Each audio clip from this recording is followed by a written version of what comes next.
क्या आप यकीन करेंगे अगर मैं आपसे कहूं कि भगवान सिर्फ मंदिरों की मूर्तियों में नहीं बसते, बल्कि वह आज भी हर रात हकीकत में धरती के इस हिस्से पर आते हैं। क्या आप यकीन करेंगे कि 21वीं सदी के इस वैज्ञानिक दौर में भारत में एक ऐसा जंगल मौजूद है जहां सूरज ढलते ही विज्ञान दम तोड़ देता है, जहां ग्रेविटी के नियम काम नहीं करते हैं, जहां बॉटनी या वनस्पति विज्ञान के सिद्धांत फेल हो जाते हैं, जहां जूलॉजी यानी जीव विज्ञान के तर्क उल्टे पड़ जाते हैं।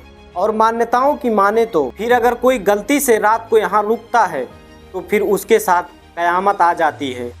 ये वो जगह है जहाँ पेड़ आसमान की तरफ नहीं बल्कि ज़मीन की तरफ बढ़ते हैं। वहाँ के तुलसी पौधे अकेले नहीं बल्कि जोड़ों में उगने लगते हैं। हर रात एक बंद कमरे में भगवान के लिए बिस्तर लगाया जाता है और सुबह ऐसा माना जाता है कि बिस्तर बिखरा हुआ मिलता है। और यह किसी डरावनी फिल्म की कहानी नहीं है, ये कहानी है उत्तर प्रदेश के वृंदावन में स्थित निधिवन की, श्री कृष्ण की वो रहस्यमयी नगरी जहाँ इंसान की समझ की सीमा खत्म होती है और ईश्वर का चमत्कार शुरू हो जाता है। नमस्कार, मैं हूँ संदीप चौधरी। इस कहानी पर आपका बहुत बहुत स्वागत है। आपके साथ मैं हूँ संदीप चौधरी। इस कहानी को सुनाएं उससे पहले आपसे एक छोटी सी गुजारिश है कि इंडिया में पॉपुलेशन क्यों इतनी तेज़ी से बढ़ रही है और इंडिया में पॉपुलेशन क्यों इतनी ज़्यादा है। मैं इस पर एक डेडिकेटेड वीडियो बनाया हूँ, आप जाकर देख सकते हैं। तो आते हैं अपने टॉपिक पर वापस।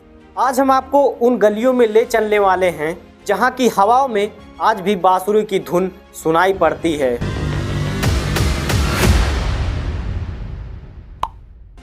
हम पर्दा उठाएंगे निधिवन के उस सच से जिसे जानने के लिए दुनिया भर के वैज्ञानिक और तमाम बड़े बड़े अंतर्राष्ट्रीय टीवी चैनल्स आए और सब आखिर में सर झुकाकर वापस लौट गए। निधिवन यह शब्द दो शब्दों से मिलकर बना है। निधि का अर्थ होता है खजाना और वन का मतलब आप जानते होंगे जंगल। लेकिन ये खजाना सोने चांदी या हीरे मोतियों की नहीं है, ये खजाना है भक्ति और रासलीला का।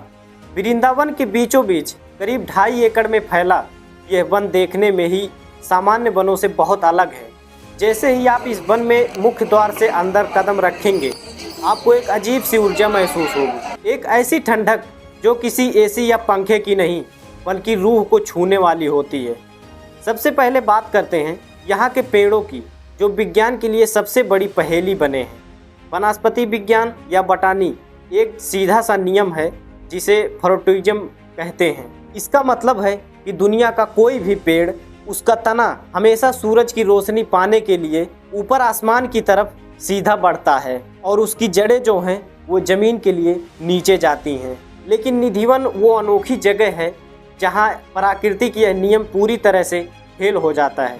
यहाँ पर जिधर भी देखेंगे आपको अजीबोगरीब पेड़ दिखाई पड़ेंगे। यहाँ के पेड़ों की डालियाँ ऊपर आसमान की तरफ नहीं जाती बल्कि वो नीचे ज़मीन की ओर झुकती है। ऐसा लगता है जैसे वो पेड़ किसी अदृश्य शक्ति को प्रणाम कर रहे हों। और सबसे हैरान करने वाली बात यह है कि यह पेड़ अकेले नहीं हैं। यहाँ हर एक पेड़ दूसरे पेड़ से बुरी तरह से उलझा हुआ है। उसकी डालियाँ एक दूसरे में ऐसे गुथी हुई हैं जैसे दो लोग आपस में गले मिल रहे हों या नृत्य की मुद्रा में हों। वैज्ञानिकों ने इन पेड़ों पर रिसर्च भी की, यह पता लगाने की कोशिश की कि आखिर इन पेड़ों का डीएनए क्या है, लेकिन कोई संतोषजनक जवाब नहीं मिला। यहाँ पानी की कमी है, ज़मीन भी सूखी है, लेकिन फिर भी पेड़ सदियों से हरे भरे हैं। स्थानीय मान्यता और संतों का यह कहना है कि यहाँ के पेड़ साधारण लकड़ियाँ नहीं हैं। यह वो 16,000 गोपियाँ हैं जिन्होंने द्वापर युग में श्री कृष्ण के साथ रास रचाया था। एक रात्रि के 12 बजे के बाद यहाँ एक भी वृक्ष नहीं होता है। अच्छा। यहाँ पर 16,108 गोपी होती हैं जो रास करती हैं। क्या बात। दिन के समय में यह पेड़ रहते हैं और जैसे जैसे ही रात होती है गोपियाँ बन जाते हैं और अपने श्री कृष्ण के साथ नृत्य करते हैं। और इसीलिए यह ज़मीन की तरफ झुके हुए हैं क्योंकि भक्ति में सिर हमेशा झुका हुआ होता है। निधिवन का दूसरा बड़ा रहस्य यहाँ के जानवरों से जुड़ा हुआ है, जो जीव विज्ञान यानी कि जूलॉजी के सारे सिद्धांतों को चुनौती देता है। हम सब जानते हैं कि बंदर और पक्षी पेड़ों पर रहते हैं। शाम होते ही पक्षी अपने घोंसले में लौट जाती है और बंदर पेड़ की ऊंचाई या डालियों पर जाकर सो जाते हैं। यह उनका प्राकृतिक स्वभाव है। लेकिन निधिवन में कुदरत का नियम अलग है। अगर आप कभी शाम के वक्त आप जाएंगे वहाँ, तो आपको एक अजीब सा दृश्य देखने को मिलेगा। जैसे ही सूरज ढलने लगता है, मंदिरों की आरती घंटियाँ बजती हैं, वैसे ही निधिवन में एक अजीब सी भगदड़ मच जाती है। हजारों की तादाद में बंदर रहते हैं। दिन भर ये बंदर श्रद्धालुओं से चश्मा प्रसाद छीनते रहते हैं, उधम मचाते हैं। लेकिन शाम होते ही ये सारे बंदर अपनी सुरक्षित जगह यानी पेड़ों को छोड़कर वन की दीवारों की तरफ फांद कर भागने लगते हैं। सिर्फ बंदर ही नहीं, बल्कि पक्षी भी घोंसले छोड़ देते हैं। तोते, कबूतर और मोर सब के सब जंगल खाली कर देते हैं। शाम 7 बजने के बाद धीरे धीरे निधिवन खाली हो जाता है। वहाँ एक भी जीव जंतु नहीं बचते हैं।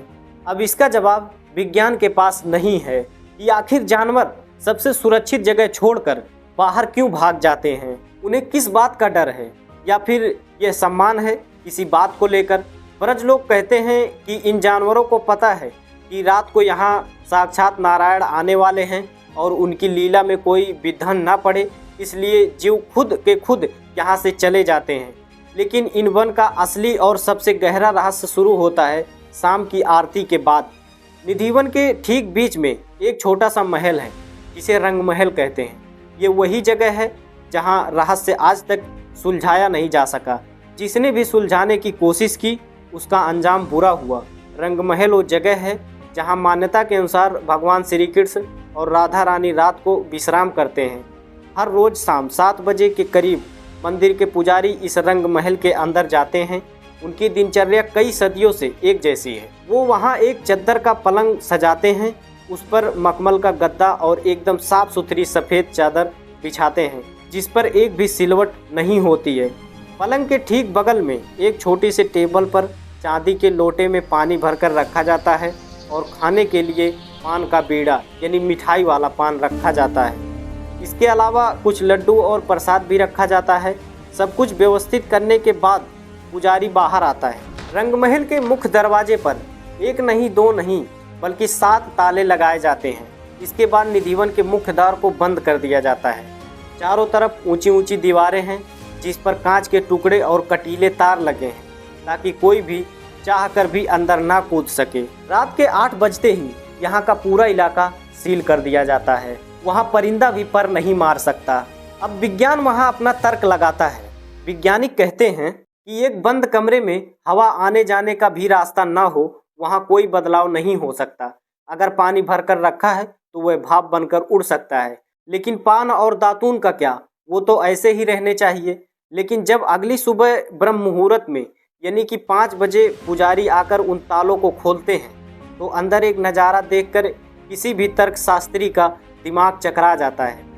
दरवाज़ा खोलते ही सबसे पहले एक भीनी भीनी खुशबू आती है, जो चंदन और फूलों की होती है। जब पुजारी बिस्तर के पास जाते हैं तो देखते हैं कि जो चादर को बिल्कुल तनी हुई बिछाई गई थी, उस पर सिलवटें हैं। ऐसा लगता है जैसे रात भर कोई लेट रहा हो। तकिया चिपका मिलता है। लोटे का पानी तो खाली होता है, या आधा नीम की दतुईन चबाई हुई होती है, जैसे कि किसी ने इस्तेमाल किया हो। सबसे बड़ी बात, पान का बीड़ा वहाँ से गायब होता है, या कुछ हिस्सा खाया हुआ। फॉरेंसिक एक्सपर्ट के लिए यह एक पहेली है। वहाँ किसी इंसान के पैर के निशान नहीं हैं, किसी के घुसने का कोई सुराग नहीं है, लेकिन वहाँ किसी के होने का एहसास इतना गहरा कि आप उसे नकार नहीं सकते। एक और बात जो वैज्ञानिक को हैरान करती है, वो है रंगमहल का तापमान। मई और जून की भीषण गर्मी में जब वृंदावन मथुरा का तापमान 48 डिग्री तक होता है, तब भी निधिवन के इस रंगमहल के अंदर एक अजीब सी ठंडक होती है। बिना एसी, पंखे और बिना किसी कूलर के वहाँ तापमान सुखद रहता है। अब क्या ये सिर्फ वातानुकूल का कमाल है, या फिर एक एहसास जो हमारे समझ से परे है? अब आपके जहन में एक सवाल उठा होगा कि भाई साहब, हम तो 21वीं सदी में हैं, हमारे पास ड्रोन कैमरे हैं, नाइट विजन कैमरे हैं, क्या कभी किसी ने छिपकर यह देखने की कोशिश नहीं की कि रात को वहाँ क्या होता है? कैमरा नहीं लगाया। जवाब है, यह इंसान की जिज्ञासा उसे खतरे के करीब ले जाती है। कई लोग ऐसे आए जिन्होंने जानने की कोशिश की, और जिन लोगों ने यह दुस्साहस किया, उनका अंजाम इतना भयानक रहा कि कि रूह कांप जाएगा। एक बड़ा मशहूर किस्सा है जो 10-15 साल पुराना है। जयपुर का एक आदमी जो अपने आप को बड़ा तर्कशास्त्री मानता था, वो वृंदावन आया। उसे इन बातों पर यकीन नहीं था। अंधविश्वास का तय किया कि रात को वो रिधिवन में छिप कर रहेगा और अपनी आंखों से देखेगा कि वहाँ क्या होता है। शाम को आरती के वक्त जब सब जा रहे थे तो वो एक घनी झाड़ी में छिप गया। पुजारियों ने दरवाज़ा बंद किया, वो अंदर अकेला था। पूरी रात क्या हुआ ये तो कोई नहीं जानता, लेकिन अगली सुबह जब गेट खोला गया तो पुजारियों और पुलिस ने उस आदमी को देखा। वो जिंदा तो था पर इंसान जैसा नहीं था। उसकी आंखें फटी की फटी रह गई थी, जिससे वह कोई खौफनाक या तेज रोशनी देखी हो।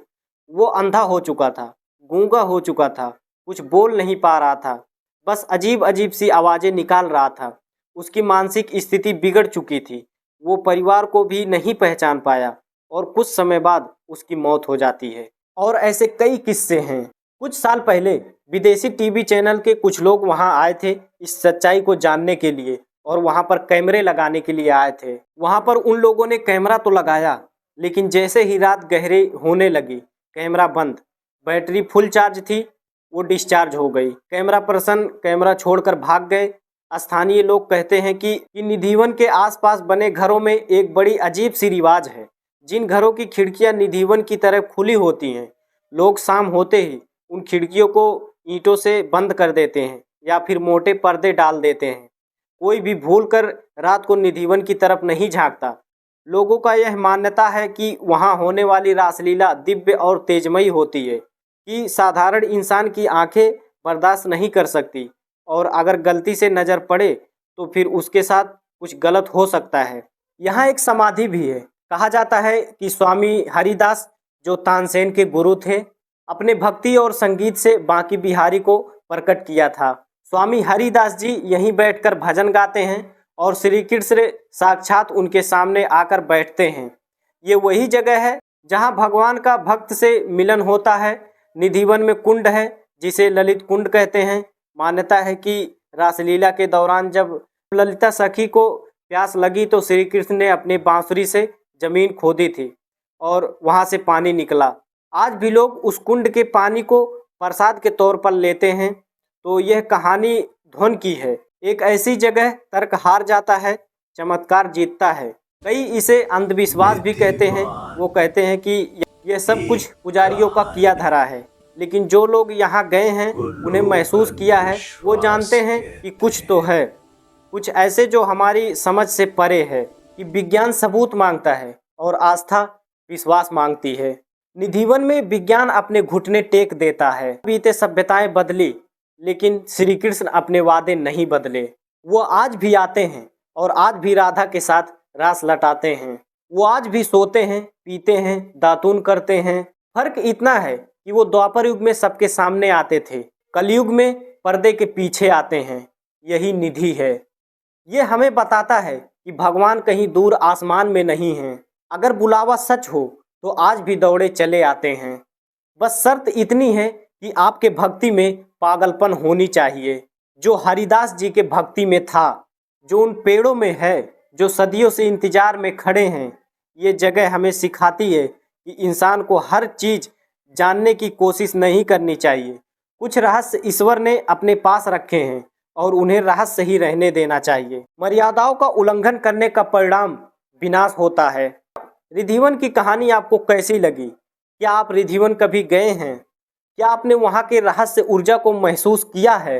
अपने अनुभव हमें कमेंट सेक्शन में ज़रूर बताएं।